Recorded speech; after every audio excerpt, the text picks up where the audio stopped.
할렐루야. 네, 오늘부터 성막에 담긴 복음이라는 주제의 말씀으로 7주간 수요 설교가 진행됩니다.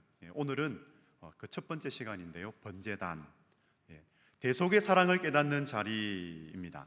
잠깐 제가 기도하고 말씀을 듣는 시간 가지도록 하겠습니다. 아버지 하나님, 참 감사합니다. 오늘 이 시간 대속의 사랑을 깨닫기 위해, 그 대속의 사랑 은혜 다시 한번 깨닫기 위해 오늘 이 자리에 불러 모아주셔서 감사합니다. 아버지 하나님, 부족한 설교자를 통해서 말씀이 전해지지만 우리 성령님께서 은혜 베풀어 주심으로 각 심령 가운데 하나님의 말씀이 새겨지게 하여 주옵소서. 그 대속의 사랑이 더욱 깨달아지는 자리가 되게 하여 주옵소서. 감사드리며 예수님의 이름으로 기도드립니다. 아멘. 코로나 이전에 있었던 일입니다. 부목사님들과 식사를 이렇게 하면서 한창 점심 식사를 하는데 한 성도님이 인사를 하시면서 그 밥값을 대신 내주셨어요. 참 감사했습니다. 그래서 우리는 그 점심밥을 은혜밥이라고 불렀습니다. 옛날 로마 시대에는 포로나 노예를 해방시키기 위해서 값을 대신 지불하면은 대속했다라고 이렇게 불렀습니다. 이 대속이라는 용어를 성경에서는 우리 죄값을 대신 지불했다라고 사용합니다. 마태복음 20장 28절 말씀인데요, 제가 읽도록 하겠습니다. 인자가 온 것은 섬김을 받으려 함이 아니라 도리어 섬기려 하고 자기 목숨을 많은 사람의 대속물로 주려 함이라. 이 말씀처럼 우리 죄값을 대신 지시기 위해서, 대신 치르기 위해서 예수님께서 대속물이 되신 것입니다. 죄값은 사망입니다. 그런데 하나님은 그 죄인을 구원하기 위해서, 심판으로부터 구원하기 위해서 예수님을 보내주셨죠. 그런데 실체가 되시는 그 예수님이 오시기 전에 하나님은 먼저 성막을 세우게 하셨습니다. 애굽에서 종살이하던 그 이스라엘 민족들을 불러내시고 광야에서 성막을 세우게 하시고 그 성막 제사를 통해서 죄사함을 받고 또 하나님을 예배하고 하나님을 만나도록 하셨습니다. 성막을 중심으로 해서 거룩한 삶을 살게 하셨습니다. 먼저 우리 성막의 전경을 한번 보도록 하겠습니다. 네, 울타리로 쳐져 있는 그런 성막입니다. 네, 이제 성막의 평면도를 보여주시겠습니까? 네, 성막의 평면도인데요, 성막을 들어가려면 동쪽으로 들어가야 합니다. 동쪽에 문이 있는데 오직 그 동쪽으로 난 문을 통해서 들어가면 먼저 만나게 되는 것이 번제단과 그리고 물두멍입니다. 그 번제단과 물두멍을 지나게 되면은 성소 안으로 들어갈 수가 있는데, 그 성소로 들어가게 되면은 또 세 가지 성막 기구가 있습니다. 진설병상이 있고요, 등잔대가 있고, 그리고 분향단이 있습니다. 그리고 이 휘장을 지나서 지성소로 들어갈 수가 있는데, 그 지성소 안으로 들어가면은 언약궤가 놓여져 있습니다. 오늘은 성막에 담긴 복음 그 첫 번째 시간입니다. 번제단이죠. 우리는 오늘 이 시간 이 번제단을 세 가지 관점을 통해서 이 복음의 은혜를 듣는, 복음의 은혜를 나누는 시간을 가지고자 합니다. 첫째, 이 번제단의 모양입니다. 출애굽기 27장 1절 말씀인데요, 우리 다시 한번 읽도록 하겠습니다. 시작. 너는 조각목으로 길이가 5규빗, 너비가 5규빗의 제단을 만들되 네모 반듯하게 하며 높이는 3규빗으로 하고. 번제단은 하나님께서 보여주신 그 형식과 그리고 모양대로 만들어졌습니다.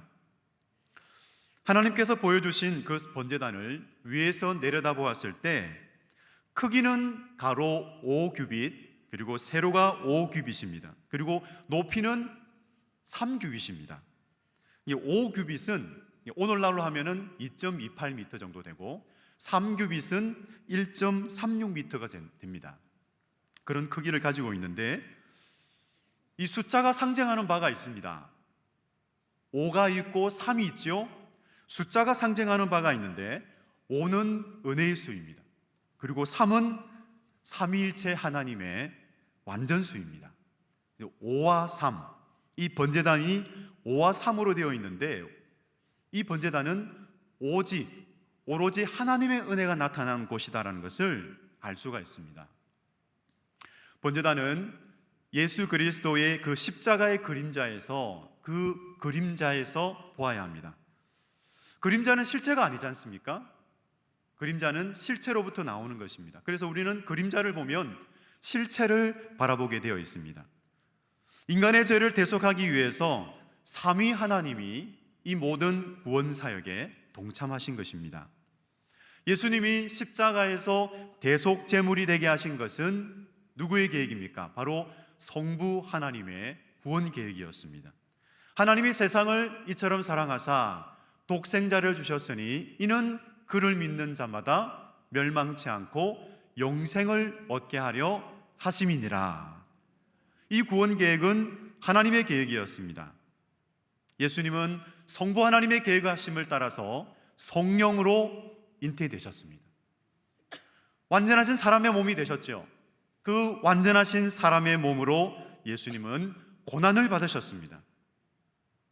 예수님이 죽으시는데 정말 죽기 싫어서, 그런데 하나님께서 강요하셔서, 성부 하나님이 강요하시기 때문에 어쩔 수 없이 예수님께서 십자가에 돌아가신 것이 아니지 않습니까? 예수님께서는 우리를 사랑하셨기 때문에 우리를 위하여 스스로 그 귀한 몸을 십자가에 내어주셨습니다. 이 변함없는 하나님의 사랑을 신뢰하면서 감사하며 살아가시기 바랍니다. 우리 상당교회에 세 가지 핵심 가치가 있습니다. 선교적 교회로서 세 가지 핵심 가치가 있습니다. 그 중에 바로 하나가 복음이죠. 첫 번째, 복음입니다. 이 복음은 어떤 복음입니까? 우리는 번제단을 통해서 알게 됩니다. 은혜의 복음입니다. 대속의 복음입니다. 이 대속의 복음을 원건각지에 전하기 원합니다. 그리고 또한 우리 안에 계신 예수님으로 인해서 우리의 삶의 모든 양식이 복음적 향기가 되어지기를 간절히 원합니다. 두 번째인데요. 두 번째는 번제단의 재료입니다. 우리 출애굽기 27장 2절에서 4절까지를 같이 읽겠습니다. 그 네 모퉁이 위에 뿔을 만들되 그 뿔이 그것에 이어지게 하고 그 제단을 노스로 싸고 재를 담는 통과 부삽과 대야와 고기 갈고리와 불 옮기는 그릇을 만들되 제단의 그릇을 다 노스로 만들지며 제단을 위하여 노스로 그물을 만들고 그 위 네 모퉁이에 놋고리 넷을 만들고. 아멘.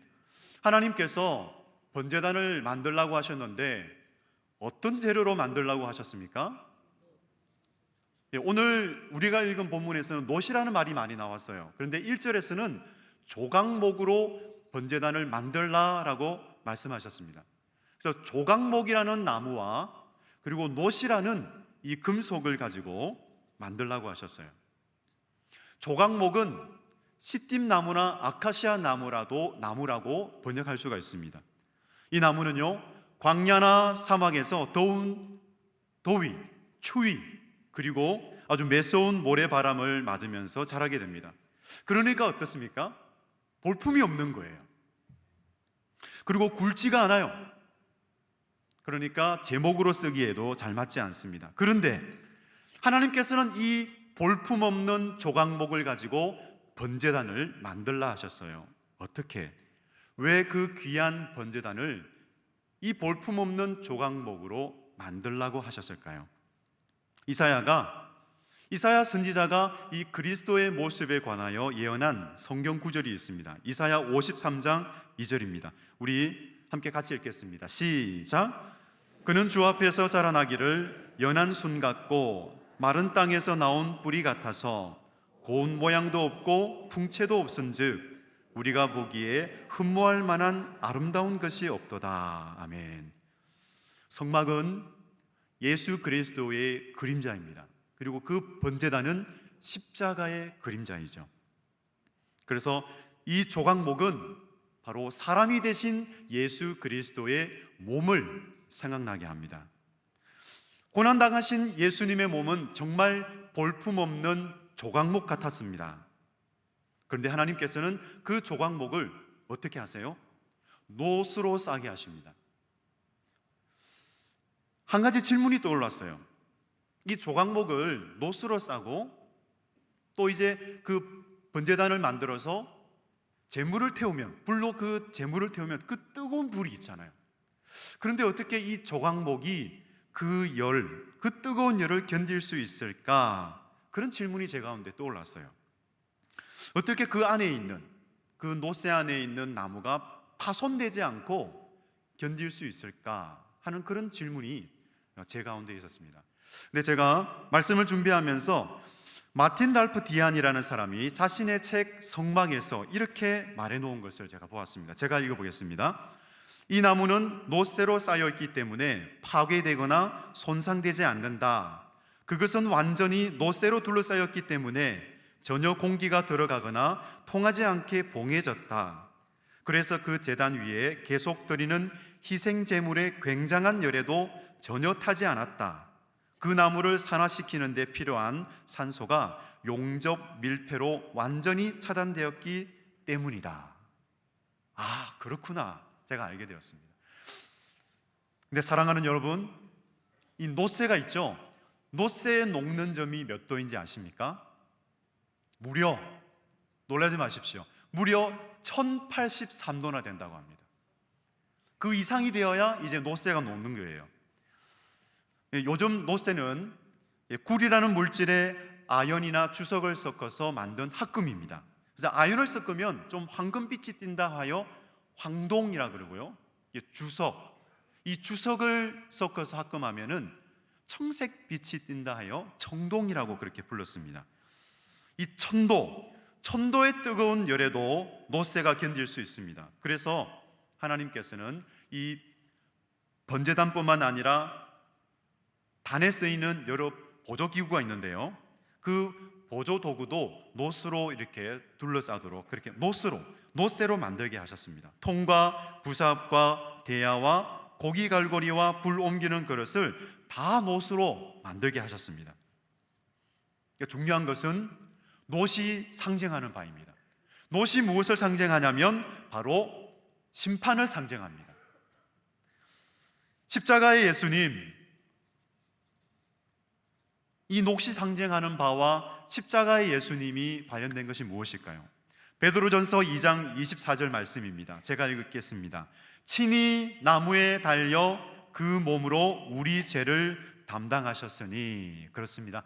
저와 여러분의 죄를 위해서 그 뜨거운 하나님의 진노의 열을 견디어내신 분이 바로 우리 예수님이십니다.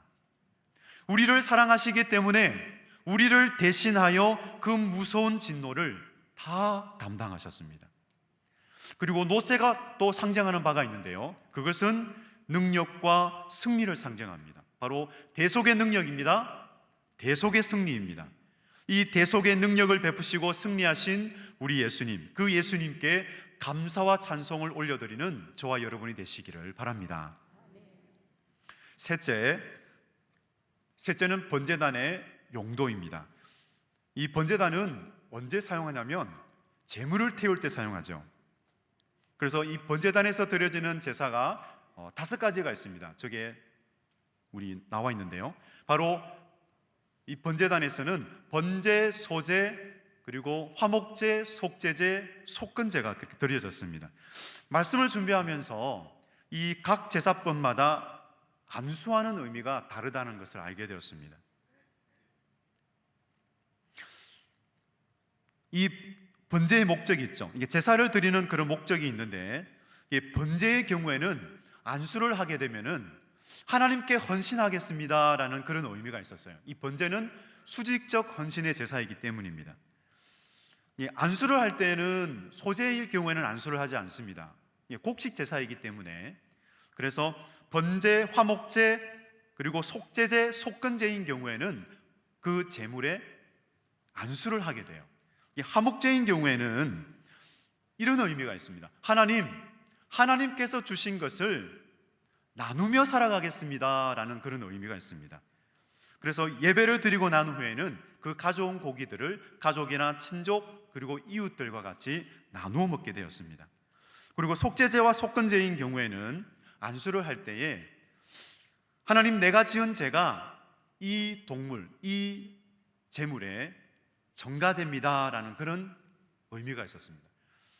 나의 죄가 전가되는 의미 때문에 아주 꾹 눌러서 이 제물, 그 동물에 아주 꾹 눌러서 그렇게 안수를 했다고 합니다. 이 5가지 제사법 중에 그렇게 안수하는 그런 경우가 있었는데, 또 이 5가지 제사 중에서 죄를 대속하는 제사법이 바로 3가지가 있었습니다. 그것이 뭐냐면 번제와 속죄제와 속건제입니다. 오늘은 이 번제 규례에 대해서 말씀을 나누고자 합니다. 우리 레위기 1장 3절에서 4절까지를 같이 읽도록 하겠습니다. 시작. 그 예물이 소의 번제이면 흠없는 수컷으로 회막문에서 여호와 앞에 기쁘게 받으시도록 드릴지니라. 그는 번제물의 머리에 안수할지니 그를 위하여 기쁘게 받으심이 되어 그를 위하여 속죄가 될 것이라. 아멘. 번제물의 종류는 신분이나 경제력에 따라서 달랐습니다. 하지만 그 번제를 받으시는 하나님은 동일하시기에 그 모든 번제물을 기쁘게 받으셨습니다. 번제물에 안수할 때에 제물을 드리는 그 사람은 이렇게 기도합니다. 하나님, 제가 하나님께 제물로 죽어야 하는데 이 짐승이 저를 대신하여 제물로 죽습니다. 그러므로 내가 알지 못하는 허물과 잘못과 죄가 있으면 지금 이 시간 나의 모든 것이 이 짐승에게 전가되게 하옵소서. 그리고 저의 헌신과 희생의 마음 또한 드리오니 기쁘게 받아주옵소서 하는 그런 마음을 가지고 기도했습니다. 그런데 이때 짐승의 머리, 그 제물의 머리에 안수를 하고 그 제물을 죽이는 것을 누가 할까요? 제사장이 하지 않습니다. 그러면 누가 하겠습니까? 바로 제물을 드리는 그 사람이 그 짐승의 머리에 안수하고 그 짐승을 죽이게 됩니다. 왜냐하면 이 번제는 전적인 헌신의 제사였기 때문입니다. 그리고 죽일 때에 죽이고 나서 그 제물을 각을 떠요. 각을 뜬다는 것은 조각조각 작게 그 제물을 나눈다는 것입니다. 번제물 전체가 불에 태워지기 때문에 그 제물을 각을 떠서 나누었습니다. 그런데 짐승을 죽여서 그 각을 뜰 때에 어떤 마음이 들었을까요? 그 제물을 드리는 사람의 마음에 어떤 마음이 들었을까요? 이런 마음입니다. 하나님, 내 죄 때문에 죄 없는 동물이 피를 흘리고 죽어갑니다. 내가 죽어야 할 자리였는데 그 동물이 대신하여 죽었습니다. 그런 마음이 이 제물을 드리는 사람 마음에 있었습니다. 여러분 어떻습니까? 결국 그 번제단은 죄인으로서 내가 죽어야 할 그 자리에 대속물이 되시고 나의 죄값을 탕감해 주신 예수님을 만나고 은혜를 깨닫는 자리입니다. 바로 내가 죽어야 하는데, 내 죄 때문으로 인해서 내가 죽어야 하는데 예수님께서 죽으신 것입니다. 나 대신 예수님께서 피를 흘리시고 죽으셨습니다. 어떤 은혜입니까? 갚을 수 없는 은혜입니다. 어떤 사랑입니까? 갚을 수 없는 사랑입니다. 저와 여러분 모두는 이 대속의 사랑에 빚진 자입니다. 대속의 사랑을 받은 우리에게 하나님께서 원하시는 것이 있습니다. 로마서 12장 1절 2절 말씀인데요, 우리 함께 말씀을 읽도록 하겠습니다. 시작. 그러므로 형제들아, 내가 하나님의 모든 자비하심으로 너희를 권하노니 너희 몸을 하나님이 기뻐하시는 거룩한 산 제물로 드리라. 이는 너희가 드릴 영적 예배니라. 너희는 이 세대를 본받지 말고 오직 마음을 새롭게 함으로 변화를 받아 하나님의 선하시고 기뻐하시고 온전하신 뜻이 무엇인지 분별하도록 하라. 아멘. 주님은 우리를 대속하실 때에 자신의 핏값으로 대속하셨습니다. 핏값을 지불하셨습니다. 그래서 우리는 누구의 것일까요? 우리를 사셨어요. 우리를 그 죄로부터 사셨습니다. 우리는 누구일 것일까요? 우리는 주님의 것입니다. 더 이상 우리는 우리의 것이 아닙니다. 혹시 여기에 계신 우리 모든 성도님들 중에 나는 내 것입니다라고 고백하는 분이 계십니까? 이제는 생각을 바꾸시기 바랍니다. 나는 내 것이 아닙니다. 누구의 것입니까? 주님의 것입니다. 우리는 주님의 소유가 되었기 때문에 더 이상 우리는 자신을 위하여 살지 않습니다. 그러면 누구를 위하여 살겠습니까? 주님을 위해서 사는 것입니다. 주님의 선하시고 기뻐하시고 온전하신 뜻이 무엇인지 분별하면서 주님을 위해서 살고 주님이 주신 사명을 위해서 사는 것이 마땅합니다. 16세기 일사각오의 정신을 가지고 스위스 제네바에서 종교개혁을 완성했던 분이 계신데요, 그분이 바로 종교개혁가 칼빈이에요. 이분이 고백했던 말이 있는데, 제네바에 있다가 추방을 당했어요. 그런데 파렐이라는 자신의 동료가 다시 오라고 하는 그 말을 듣고 이 스위스 제네바로 돌아갑니다. 근데 그때 고백했던 그 말이 나의 심장을 주님께 드립니다 하는 그 고백을 했어요. 그렇게 나의 심장을 주님께 드립니다, 그 일사각오의 정신으로 종교개혁을 이루어갔던 사람이 바로 칼빈입니다. 그리고 이 칼빈처럼 우리나라에서도 일사각오의 정신을 가지고 신앙을 지켰던 분이 계시죠. 그분이 바로 순교자 주기철 목사님이세요. 목사님이 순교 직전에 이 일사각오라는 설교를 하셨습니다. 그 내용 중에 이 목사님이 이렇게 설교하셨습니다. 나는 하나님께 나의 피를 바치겠습니다. 말씀을 준비할 때는 아무런 감동이 없었는데 이 시간 말씀을 전하는데 감동이 오네요. 나는 하나님께 나의 피를 바치겠습니다. 나의 하나밖에 없는 생명을 바치겠습니다 하는 그 고백을 하셨습니다. 우리 지금은 세상에 계시지 않지만 천국에 계시지만 우리 주기철 목사님이 그렇게 말씀하셨던 것처럼 우리 같이 한번 그렇게 고백해 볼까요? 저를 따라서 나는 하나님께 나의 피를 바치겠습니다. 나의 하나밖에 없는 생명을 바치겠습니다. 이 말씀을 듣고 순교하라는 말씀입니까? 그런 마음이 드시는 분들이 있을 거예요. 그런데 우리는 순교자의 정신으로 주님을 위해서 살아가시는 저와 여러분이 되시기를 축복합니다. 정말 대속의 사랑을 받은 저와 여러분, 그 저와 여러분에게 우리 주님이 무엇을 원하실까요? 무엇을 주님께 드릴 수 있을까요?